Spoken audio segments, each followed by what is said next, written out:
भवावाद्यस्य सङ्गते ॐ श्रीपूर्णबोधगुरुतीर्थपयोऽभ्यपारा कामारिमाक्षमशमाक्षतिरस्पृशन्ति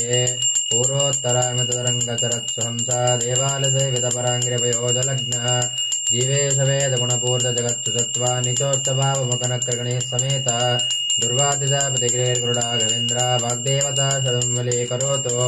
श्रीराघवेन्द्रः सकलप्रदाता सपादकञ्जद्वयभक्तिमद्भ्यः अगाधसंवेदनदृष्टिवज्रः क्षमासुरेन्द्रो मां सदायम् श्रीराघवेन्द्रो हरिपादकञ्जनसेवनारब्धसमस्तसम्पत् देवस्वभावो द्विजद्रमोऽयं निष्ठप्रतो मे सततं सबूय भव्यस्वरूपो भवदक्ततूला गङ्गाग्निधर्यसुखदैरशाले समस्तदुष्टाग्रहणगिरिकेशो दुरत्तयो पल्लवसिन्धुसेतुः निरस्तदोषो ऋणबद्धवेषः प्रत्यर्थिमूकत्वनिदानभाषः विपत्तरिज्ञेयमहाविशेषो वाग्वैकरे निर्जितव्यशेषः क्षीरेण स्नापयामि क्षीरस्नानन्तरे शुद्धोदकस्नानं समर्पयामि शुद्धोदकस्नानानन्तरे दधिस्नानम् ॐ दधिक्रावण्णाकारं विश्वासुवादिनः सुरभिनामकाकरत्पण आयकं सदा आर्षत दध्ना स्नापयामि दधिस्नानानन्तरे शुद्धोदकस्नानम्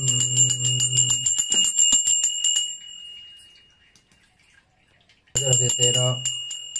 पुनः पवित्रेण वसो सूर्यस्य रश्मिभिः आज्येन स्नापयामि आज्यस्नानानन्तरे शुद्धोदकस्नानं समर्पयामि शुद्धोदकस्नानानन्तरे मधुस्नानम् ॐ मधुवातारुतायते मधुक्षरं दशन्धवः माध्वेन सन्तोषदेः मधुनक्तमदोषसि मधुमत्पार्थिमधुम्रजः मधुद्योरस्तु नप्तिता मधुमान्नो वनस्पतिर्मधुमागमस्तसूर्यः माद्वीर्गावो भवन्तु नः मधुना स्नापयामि मधुस्नानानन्तरे शुद्धोदकस्नानं समर्पयामि शुद्धोदकस्नानानन्तरे शर्करस्नानम् ॐ स्वादपवस्वदिव्याय जन्मने स्वादरिन्द्राय सदनाम्ने स्वादर्मित्राय वारुणाय वायवे बृहस्पतये मधुमां मदाभ्यः शुद्धोदकस्नानं समर्पयामि यतः फलस्नानम्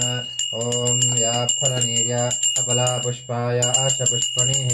बृहस्पतिर्वसोतास्तानो मुञ्चन्तं मासः या फलनीर्य अपलापुष्पाय आशपुष्पणिः बृहस्पतिर्वसोतास्तानो मुञ्चन्तं मासः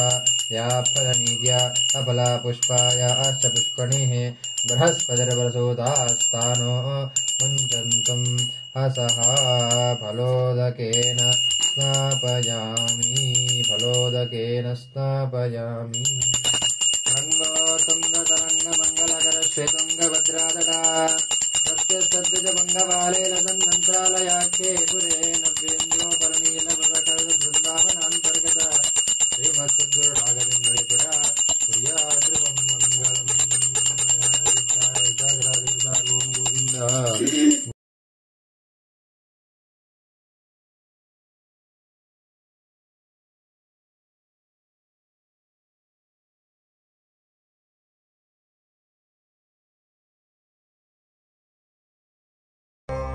Oh